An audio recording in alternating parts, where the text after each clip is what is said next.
जय गुरु जी, शुक्राना गुरु जी, अनंतम अनंतम अनंतम शुक्राना गुरु जी। जय गुरु जी संगत जी। ओम नमः शिवाय, शिव जी सदा सहाय। ओम नमः शिवाय, गुरु जी सदा सहाय। संगत जी, आज मैं अपना सत्संग आप सभी के साथ शेयर करना चाहूँगी। मेरा गुरु जी को शुक्राना सत्संग। शुक्राना गुरु जी। संगत जी, मेरा जो सत्संग है ये गणेश चतुर्थी का है। जब हम कुछ सालों से हम गणपति जी को लेकर आते हैं गणेश चतुर्थी पे। और तो संगत जी, इस बार हम ना 1 दिन पहले ही ले आते हैं गणपति जी को। तो इस बार भी हम 1 दिन पहले गए, लेकिन जहाँ पे हम मोस्ट ऑफ द टाइम हम लेकर आए हैं जिस शॉप से, वहीं पर हम गए तो वहाँ पे हमारी मतलब नहीं बनी बात, कुछ समझ नहीं आ रहे थे और जो लगे तो थोड़ा वो अंकल प्राइस हाई बता रहे थे। तो फिर हमने वहाँ से नहीं लिया और एक दो जगह और देखा, वहाँ समझ नहीं आया। तो फिर थोड़ा मूड सही नहीं था, भाई को भी जाना था, वो कह रहा था मतलब जल्दी-जल्दी करो, मैं और मम्मी भी थे साथ में। फिर संगत जी, क्योंकि हमारा काम नहीं बना तो जैसा होता है ना कि मूड ख़राब हो मम्मी का, तो वो थोड़ा नाराज़ हो के और गुस्से में बोलने लगी कि ठीक है, गणपति बप्पा की जैसे इच्छा, अब आना होगा तो आएँगे, नहीं आना होगा तो नहीं आएँगे, अब हम क्या करें यार, मतलब इस तरह से वो बोलने लगी। तो मैंने बोला कोई बात नहीं, देख लेते हैं, कहीं न कहीं तो हो ही जाएगा, वो तो लाना ही है उन्हें। देखते हैं, कहीं न कहीं हमारे बजट में भी और कोई ना कोई हमें पसंद आएँगे। तो फिर संगत जी, अब टाइम भी क्योंकि उसे जाना था तो फिर हम देख रहे थे। तो फिर हमने डिसाइड किया, जहाँ पहले मेरा भाई देखने गया था एक मतलब हम हमारे शॉप के लिए वो देखने गया था कुछ जो हम रखते हैं, तो हमारा काम भी है तो थोड़ा-सा। तो वहाँ पे एक जगह पे थोड़ा-सा दूर, मतलब वहाँ पे बहुत सारे ऐसे लगाते हैं तो वहाँ पे एक एक जन से उसकी बात हुई थी, वो थोड़ा-सा सही बता रहे थे प्राइस भी, और वो शायद कह रहे थे वहाँ मिल जाएँगे, तो वहाँ पे कोई पसंद भी आ जाएँगे उसके अकॉर्डिंग जैसे हमें लेने हैं।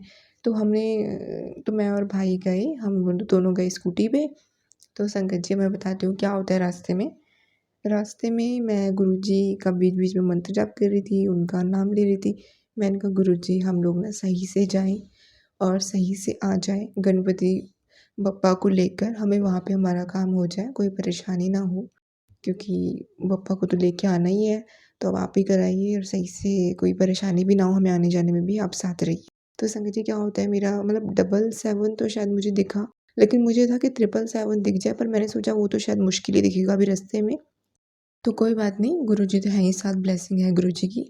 तो संगत जी, क्या होता है, लेफ्ट साइड में, सॉरी सॉरी संगत जी, लेफ्ट साइड में ना एक बाइक जा रही थी, तो उसके नंबर में 777 था, साथ में नहीं था, गैप में था, पर था और मेरे को दिखा, तो मैंने कहा शुक्राना गुरुजी। और तभी संगत जी मेरी नज़र जाती है राइट साइड पे, दोनों ही वो जो बाइक थी हमसे थोड़ा-सा आगे थी।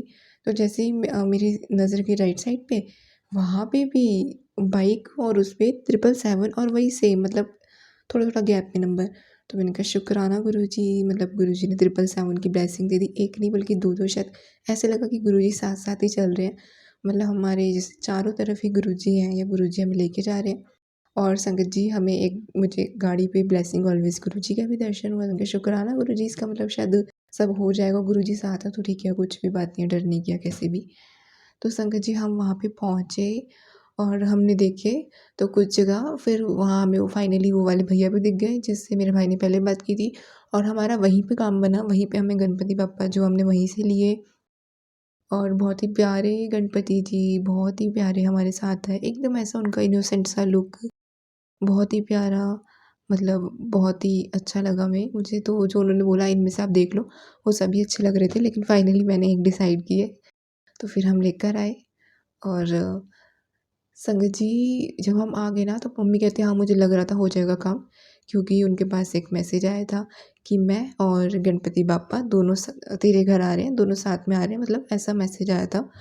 तो शुक्राना गुरुजी, थैंक यू गुरुपा। संगत जी, एक तो मेरा ये शुक्राना दूसरा सत्संग था। संगत जी, जैसे मैंने आपको बताया कि जब हम गणपति जी को ला रहे थे, मतलब लेने के लिए गए थे, तो हमारी बात नहीं बनी, तो मम्मी ने थोड़ा-सा नहीं आना है तो कोई बात नहीं, मतलब इस तरह से वो थोड़ा बोलने लग गई, देख लेंगे फिर गणपति बाप्पा नहीं आना है, तो थोड़ा-सा ऐसे नाराज़ हो गए, मतलब थोड़ा-सा आप समझ सकते हैं, ये थोड़ी नेगेटिविटी हो जाती है या कलेश हो जाता है ना?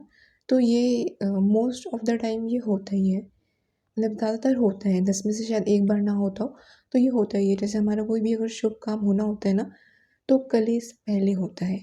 इवन मैं आपको सच बताऊँ तो एक बार हमारे यहाँ सत्संग हुआ है, मतलब आप देखो वो सत्संग होने से पहले जब हम डेकोरेशन कर रहे थे, तो उसमें भी मेरा भाई और मेरी लड़ाई हो गई थी। मतलब लड़ाई ऐसे ही फालतू की बात पे बहस हो रही थी और इतना नेगेटिविटी हुई। जबकि सत्संग होना था, तो माइंड को हमें शांत कर लेना चाहिए, बट नहीं होता है क्योंकि उस टाइम नेगेटिविटी इतना हो जाती है, वो जानबूझ के काम ख़राब करने के लिए ये चीज़ें होती हैं। तो हमारे साथ भी ऐसा बहुत होता है और बहुत सारे एग्ज़ाम्पल हैं, जब भी कुछ भी अच्छी चीज़ होनी होती है तो वो हमारे काम में पहले अड़चने, नेगेटिविटी, ऐसे क्लेश, लड़ाई झगड़े ये सब होते ही हैं। ये मतलब होने ही हैं, कोई पूजा ही है छोटी-सी तो भी। तो अब पता नहीं गुरुजी कर रहे हैं जो भी है, क्योंकि नेगेटिविटी है, गुरुजी ने बताया है और वो कर रहे हैं तो धीरे-धीरे जाएगी। लेकिन संगत जी इसके ऊपर ना सत्संग ये है कि जैसे सत्संग अभी मैंने सुना था एक आंटी जी का, तो ऐसे नेगेटिविटी होती है तो पितृदोष होते हैं। तो पितृदोष के बहुत सत्संग भी आ रहे हैं और पितृदोष के लिए गुरुजी मुझे मेरे पास मैसेज आ रहे हैं और अब मेरे पास तो बहुत पहले से ही मैसेज आता था शिव पुराण पढ़ने के लिए और अब मम्मी के पास भी आ रहा है 2-3 दिन से शिव पुराण पढ़ने के लिए। तो संगत जी जो ये पितृपक्ष चल रहे हैं, श्राद्ध का समय चल रहा है, पितृदोष के लिए अगर जैसे लगता है आपको भी ऐसे कलेश हो रहा है, कुछ हो रहा है तो उसके लिए मतलब हमारे घर में अगर पितृदोष है तो हमें शिव पुराण ज़रूर पढ़नी चाहिए, ऐसे मैसेज आ रहे हैं। और अगर मैं आपको अपना एक्सपीरियंस बताऊँ तो मैं 2 बार ट्राई कर चुकी हूँ शिव पुराण पढ़ने की, लेकिन मैं नहीं पढ़ पाई, बीच में गैप हो रहा था, कंटिन्यू नहीं हो रहा था और मतलब कभी हेल्थ इश्यू, कभी कुछ, तो शिव पुराण पूरी नहीं हो रही थी, नहीं पढ़ पा रही थी मैं। जबकि ऐसा नहीं था कि पढ़ने में मुझे समझ नहीं आ रही थी, समझ आ रही थी लेकिन टाइम नहीं हो रहा था क्योंकि वो आंटी जी ने जैसे बोला कि एक टाइम पे एक नियम होना चाहिए। नित्यनेम बोलते हैं ना जैसे कोई नियम होना चाहिए, एक समय में पढ़ो, डेली पढ़ो, बीच में गैप नहीं होना चाहिए, तो वो चीज़ हो रही थी और फिर वो छूट जा रही थी। लेकिन जैसा कि अब मैं इतना सुन रही हूँ कि श्राद्ध के समय ऐसे पितृदोष है तो शिव पुराण पढ़ने का तो मेरे मन में है। अब मुझे नहीं पता कि गुरुजी कराएँगे या कैसे कराएँगे कि मैं शिव पुराण पढ़ूँ इस समय। तो ये मैं कोशिश करूँगी, बाकी गुरुजी की जैसी इच्छा होगी और मैंने सोचा भी नहीं था ये सत्संग मैं आपके साथ शेयर करूँगी, लेकिन शायद किसी संगत के लिए ये मैसेज होगा। कोशिश तो हमें करनी है संगत जी और पूरी कोशिश करनी है क्योंकि अड़चन बहुत ज़्यादा आती है शिव पुराण पढ़ने में। बहुत मुश्किल होता है लेकिन अगर पढ़ लिया ना तो बस और एक टाइम बना के अच्छे से ध्यान से तो बहुत ही। और इसके कुछ नियम होते हैं संगत जी, जैसे प्याज लहसुन नहीं खाना जो संगत खाते हैं और उससे परहेज़ करना होता है और बाल नाखून नहीं काटना, ये सब चीज़ें भी रहती हैं, थोड़े नियम हमें फ़ॉलो करने चाहिए शिव पुराण के समय जब हम पढ़ते हैं। तो संगत जी अगर आप भी शिव पुराण पढ़ते हैं तो कोशिश कीजिए कि आप भी ये सब नियम ज़रूर फ़ॉलो करें। बाकी संगत जी अब हम सुनेंगे एक आंटी जी का सत्संग जिन्होंने जीमेल पे शेयर किया है और लिख के, तो जैसे आंटी जी ने अपना सत्संग लिखा है वैसे ही मैं आपको पढ़कर सुनाऊँगी। सत्संग बोलने में कोई गलती हो जाए तो मुझे क्षमा करना संगत जी, माफ़ करना गुरुजी। संगत जी आंटी जी कहते हैं, ओम नमः शिवाय शिव जी सदा सहाय, ओम नमः शिवाय गुरु जी सदा सहाय। गुरु जी आपका लख लख शुक्राना। मैं शुरू से शुरू करूँगी। मुझे गुरु जी 2015 में बड़े मंदिर आने का गुरु जी ने मौका दिया। मुझे अचानक से ही एक जानकार बड़े मंदिर ले गए थे। संगत जी उस टाइम मेरी लाइफ में और मेरी ज़िंदगी में बहुत परेशानियाँ चल रही थी। मैं बहुत माफ़ी मांगूंगी गुरु जी से कि मैं मंदिर जाकर भी मन से अरदास नहीं करी मैंने और मैं सिर्फ़ अपने उन जानकार का मन रखने के लिए गई थी क्योंकि उस समय मैं बहुत टूट गई थी और मैं हर चीज़ से मेरा जो विश्वास था वो उठ चुका था। संगत जी इसलिए ही गुरुजी ने मुझे अपने दर पर बुलाया जो मैं समझ नहीं पाई। पीछे मुड़ के देखती हूँ तो 2024 अब मैं दोबारा से गुरुजी के साथ जुड़ी हूँ या गुरुजी ने मुझे मौका दिया है। संगत जी और मैं देखती हूँ कि जब से मैं बड़े मंदिर गई थी 2015 उसके कुछ समय बाद ही मेरी लाइफ में बहुत चेंज आए और मेरी लाइफ फिर से शुरू हुई और तब भी एहसास नहीं किया कि यह गुरुजी और सिर्फ गुरुपा की मेहर हुई है मेरे पर। संगत जी मैं माफ़ी मांगती हूँ उस समय के लिए और शुक्राना करती हूँ कि मेरी लाइफ में अच्छे चेंज लाने के लिए गुरुजी।